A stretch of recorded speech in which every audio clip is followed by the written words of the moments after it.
prophète ﷺ était en compagnie de ses compagnons et il a regardé une porte et il a dit, va traverser cette porte un homme du paradis. Alors les compagnons, attentivement, ils ont regardé cette porte. Qui allait franchir le seuil de cette porte-là? Qui est ce compagnon à qui Allah Azza wa Jal a annoncé le paradis? Et ils voient un homme qui entre avec l'eau qui coule de sa barbe après avoir fait les ablutions, et il tenait ses sandales de sa main gauche. Dans une version, Salla rak'atayn, il a prié 2 unités de prière, il a accompli 2 unités de prière et il est parti. Le lendemain, le prophète ﷺ tient les mêmes propos. Un homme du paradis va franchir le seuil de cette porte-là. Et le même homme qui franchit le seuil de cette porte-là. Le surlendemain, pareil. Le prophète dit, un homme du paradis va passer. Et c'est encore ce même homme-là, cette même personne qui passe.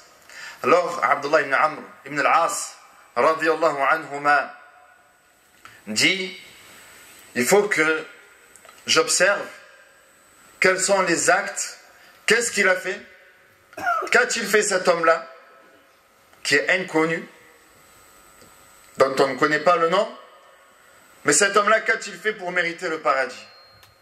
Et il lui a demandé hospitalité. Il a dormi chez lui, chez cet homme-là.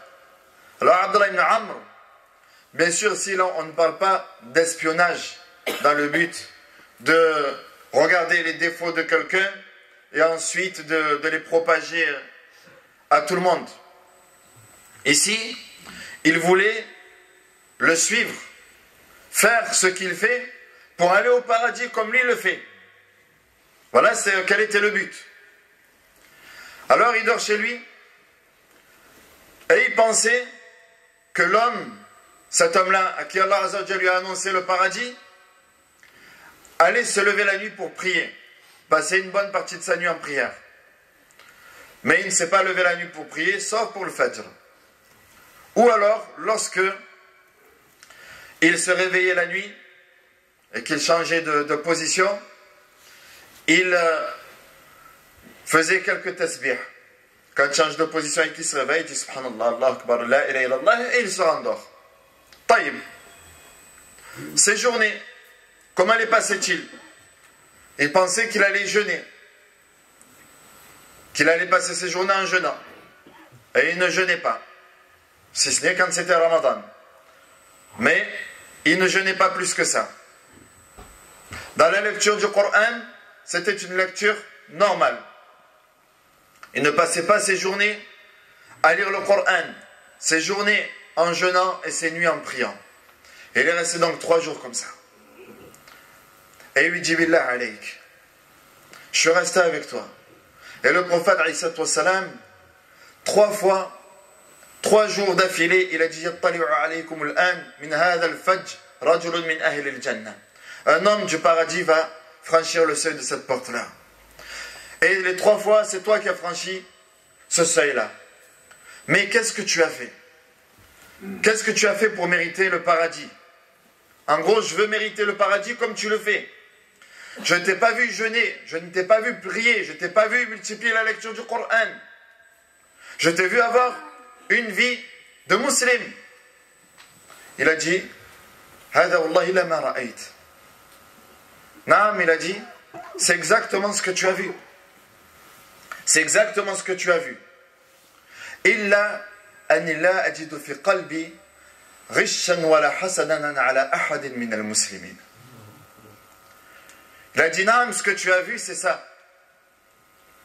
C'est que c'est vrai, je ne fais pas beaucoup de prières. Je fais quelques prières surrogatoires. Quand on dit je ne fais pas beaucoup de prières, vous comprenez qu'il y a les obligatoires. Ça, le musulman, il est assidu à ces 5 prières-là. Mais il n'en fait pas plus que ça. Il en fait de temps en temps quelques prières surrogatoires.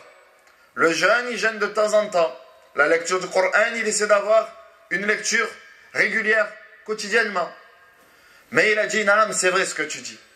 Je n'ai pas fait ça, sauf que la nuit, lorsque je m'endors, je n'éprouve aucune haine, aucune rancœur, aucune rancune, aucune jalousie, aucune animosité, aucune inimitié envers une personne sur terre. Mon cœur, il est sain. Mon cœur, il n'envie personne. Mon cœur, il n'est pas touché par toutes ces maladies. Ces maladies qui sont la jalousie, ces maladies qui sont la haine, ces maladies qui sont la vengeance, ces maladies qui sont la médisance, ces maladies qui sont su'ud-dhann, les conjectures, la suspicion. Naam. Donc il y a des maladies aujourd'hui qui t'empêchent de vivre. Il y a des maladies qui t'empêchent d'être musulman, qui t'empêchent d'être un véritable croyant. Ces maladies-là, lorsqu'elles entrent dans ton cœur, elles se mettent à le dévorer. Dévore ton cœur. Et tu ne fais que penser à ça. Même si au départ, tu as peut-être été victime d'une injustice, mais par la suite, tu es resté dans cette position de victime et tu en veux à la terre entière. Et tu ne penses qu'à ça. Tu ne penses qu'à ça. Tu n'arrives pas à dormir parce que tu ne penses qu'à ça. Et cet homme-là nous dit, en fait, pourquoi Allah Azza wa Jalla lui a promis le paradis? C'est parce que dans son cœur, il n'y a pas ces maladies-là. Ça veut dire quoi? Qu'il n'a jamais été éprouvé? Vous pensez que cet homme-là n'a pas été éprouvé? Vous pensez que cet homme-là, ou alors vous pensez que le meilleur des hommes, Al-Nabi alayhi salatu wassalam, n'a pas été éprouvé? Bien sûr. Bien sûr. Et Allah Azza wa Jalla veut que dans cette vie, que tu côtoies des personnes, que tu côtoies volontairement ou involontairement, des personnes qui te tireront vers le haut et d'autres qui te veulent du mal. Naam.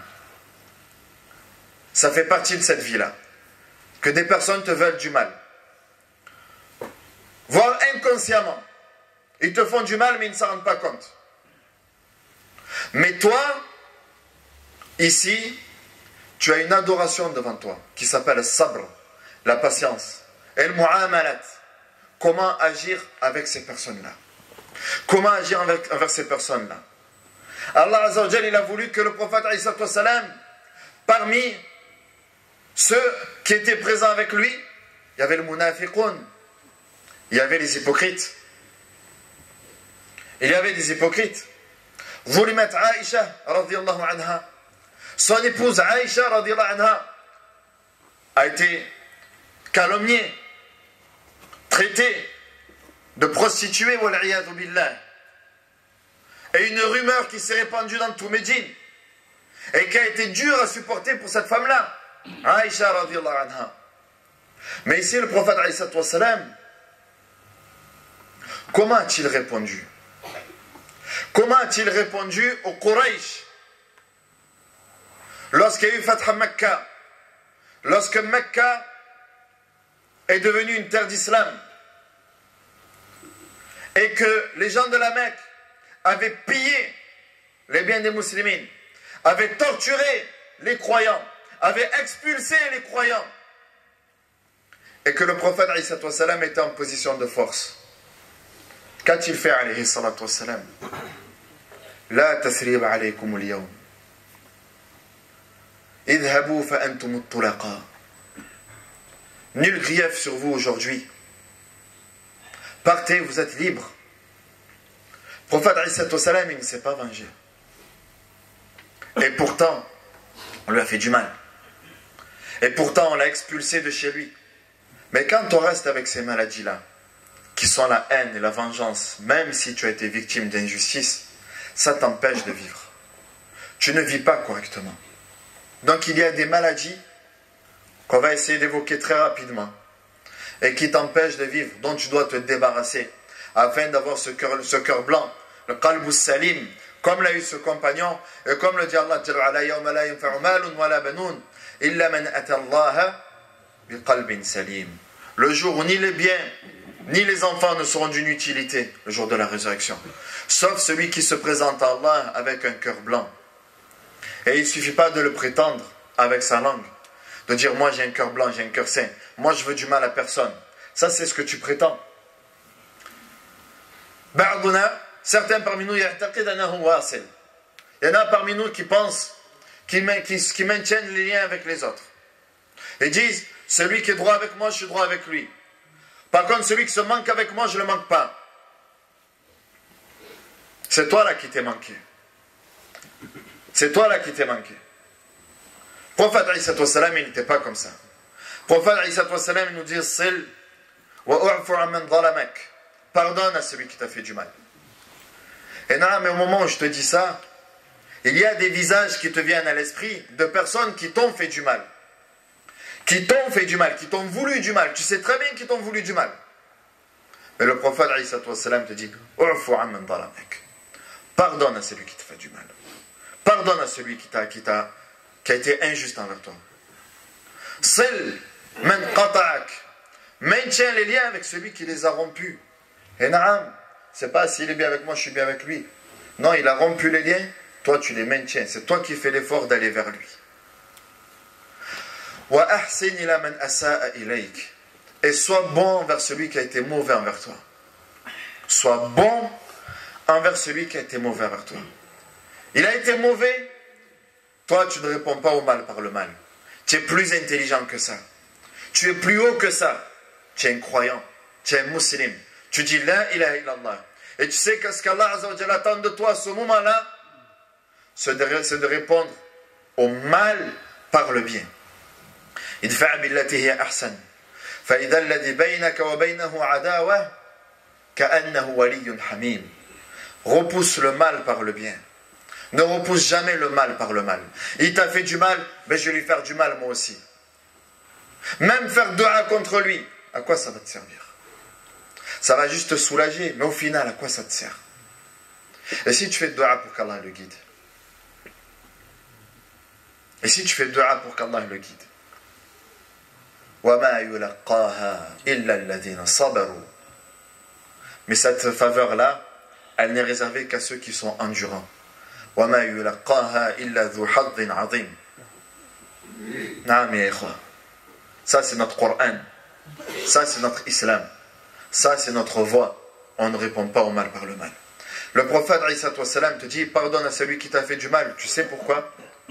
Parce que si tu gardes cette haine en toi, c'est toi qui vas être châtié.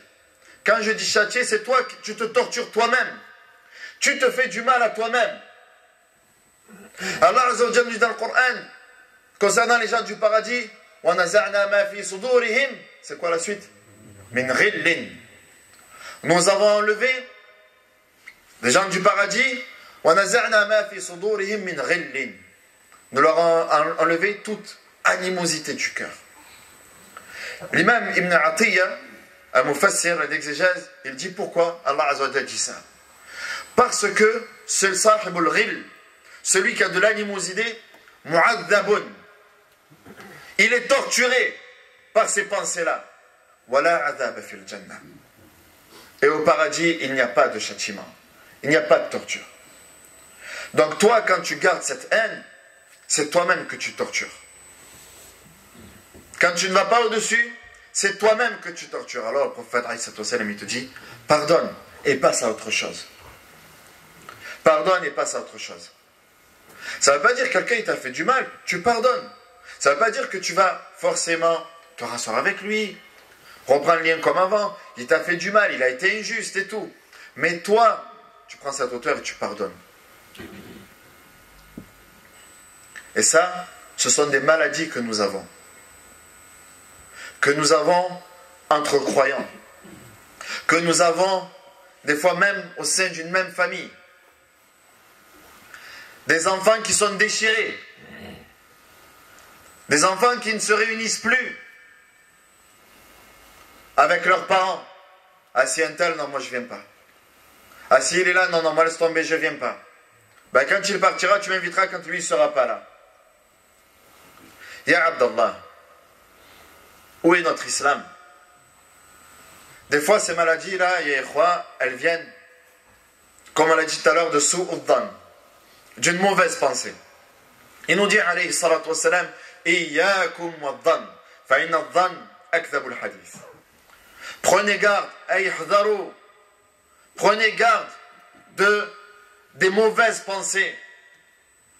C'est-à-dire que tu interprètes à chaque fois les propos de quelqu'un. Ou alors, l'attitude d'une personne. Ouais, mais s'il fait ça, c'est parce qu'en vrai, derrière, il cherche. Tu es toujours dans la mauvaise pensée. Toujours dans la mauvaise interprétation. Le prophète alayhi salam dit, Iyyakum wad-dhan. Prenez garde aux mauvais soupçons. Car le mauvais soupçon est la parole la plus mensongère. L'imam al-Ghazali, rahmahullah, il nous disait que su'ud-dhan ghibatul qalb. Su'ud-dhan, la mauvaise pensée, en fait, c'est la médisance du cœur. Ce n'est pas la médisance de la langue, mais la médisance du cœur. Parmi les maladies, restons dans la médisance. Toujours ça parle des gens. Toujours ça parle des gens. Ça, c'est une maladie. Naam, Ibn Aoun, rahimahullah, nous disait Dhikrun nas da wa dhikrullahi dawa. Dhikrun nas da. Se rappeler des gens, mentionner les gens, parler sur les gens, c'est une maladie. Mais se rappeler d'Allah et parler d'Allah, mentionner Allah, c'est la guérison. Ala bi dhikrillahi tatma'innul qulub. N'est-ce pas avec le rappel d'Allah que le cœur s'apaise? Fadhkuruni adhkurkum. Rappelez-vous de moi et je me rappellerai de vous. Mentionnez-moi et je vous mentionnerai. Parlez de moi et je parlerai de vous. Ala bi dhikrillahi tatma'innul qulub. Fawaylu lil qasiyati qulubuhum min dhikrillah. Donc, rappelle-toi, arrête de parler des gens. Et arrête d'écouter ceux qui parlent toujours des gens. Et ça, c'est pareil. Et attention, comprendre, ce n'est pas accepter. Comprendre, ce n'est pas accepter. Mais, souvent aussi, on se met à parler des gens, on se met à parler d'un tel, parce que ce un tel, il nous a fait du mal. Mais nous, on va extérioriser notre haine en parlant sur cette personne-là. Non, passe à autre chose. Et ne parle même pas de cette personne-là. Ne parle même pas de cette personne-là pour deux raisons. Parce que peut-être tu penses avoir été victime d'injustice et ce n'est pas le cas. Et cette personne est dans le vrai dont tu es en train de parler. Et donc dans ce cas-là, tu as tort. Et peut-être que Naam, tu es victime d'injustice, mais dans ce cas-là, tu as également tort aussi. Ne parle pas. Si tu es victime d'injustice, tu t'en remets à Allah subhanahu wa ta'ala. Ça ne sert à rien de parler de cette personne-là. Ça ne sert à rien d'essayer de la descendre. Ça ne sert à rien d'essayer de commettre de la médisance sur elle. Ça ne changera rien. Si cette personne t'a vraiment fait du mal, tu la laisses à Allah subhanahu wa ta'ala. Mais arrête de parler. Les gens, ils parlent des autres. Ils disent, ouais, il m'a fait ça, mais moi, de toute façon, aujourd'hui, je m'en fiche de lui. Ça y est, c'est fini, lui. Mais pourquoi tu parles sur lui, alors? Pourquoi tu es en train de parler de lui? Parle d'autre chose, alors. Non, on comprend ta déception. Mais passe à autre chose. Passe à autre chose. Parmi les maladies, il y a le hasad, la jalousie. Cette jalousie, elle t'empêche de dormir. Tu es châtié, tu es torturé en toi-même. Parmi les maladies, il y a la haine, la vengeance. Tout ça, tous ces points-là, ce sont des maladies qui t'empêchent de te rapprocher d'Allah subhanahu wa ta'ala. Pourquoi le prophète il nous dit Billah alaykum, il nous dit la tahqiranna min al-ma'ruf shay'an, ne méprise aucun acte de bien. Walau an talqa akhak bi wajhin taliq. Il nous dit ne méprise aucun acte de bien, même si ce n'est le fait de rencontrer ton frère avec un visage radieux, un visage souriant. Le musulman, il est tout le temps souriant. Même il a été persécuté, mais il est tout le temps souriant. Pourquoi? Parce que le sourire, c'est communicatif. Le sourire, ça se transmet. Wallah, j'ai été témoin un jour d'un frère qui était au moral plus bas que terre. Mais le simple fait qu'il ait rencontré dans la mosquée quelqu'un qui lui a fait un sourire, il a dit Wallah, ça m'a redonné espoir. Juste ce sourire-là. وَرُبَّمَا رَدَدْنَا عَنْ هَذَا الدِّينِ مَنْ أَرَادَ الدِّينِ. بوجوهنا العبوسة.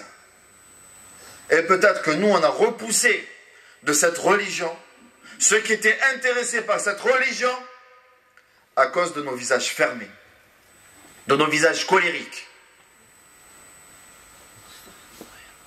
Juste à cause de ce comportement-là. Le prophète Isa te dit, garde le sourire. Sois souriant, sois accueillant. Fais une sadaqa avec le sourire. Parce que toi aujourd'hui tu dis, moi alhamdoulilah, je prie, je jeûne, je fais le Coran et tout. Ça c'est pour toi. Qui profite de ta prière? Personne d'autre que toi. Qui profite de ton jeûne? Personne d'autre que toi. Qui profite de ta lecture du Coran? Personne d'autre que toi. Mais qui profite de ton sourire? L'homme, qu'il soit croyant ou pas, il profite de ton sourire. Et ça, c'est une sadaqa. C'est pour ça que le prophète nous dit, sadaqa. Sourire à ton frère, c'est une sadaqa. Et sourire à quelqu'un, passer le salam à quelqu'un. Afshu salam, taslamu, il nous dit alayhi salatu wa salam. Passez le salam entre vous et vous serez en paix. Soyez accueillants et vous serez en paix. Donc c'est en fait la paix et l'apaisement du cœur, c'est nous qui ne la voulons pas. C'est nous qui ne la voulons pas. C'est nous qui cherchons la torture. Toujours en train de nous rappeler de nos bourreaux réels ou supposés. Peut-être que c'est pas vrai. Peut-être que c'est toi qui as mal interprété et qui as considéré ça comme une injustice. Mais tu ne passes pas à autre chose. Et ça t'empêche réellement de te rapprocher d'Allah subhanahu wa ta'ala. فالله عز وجل أسأل أن يرزقنا الصدق والإخلاص في القول والعمل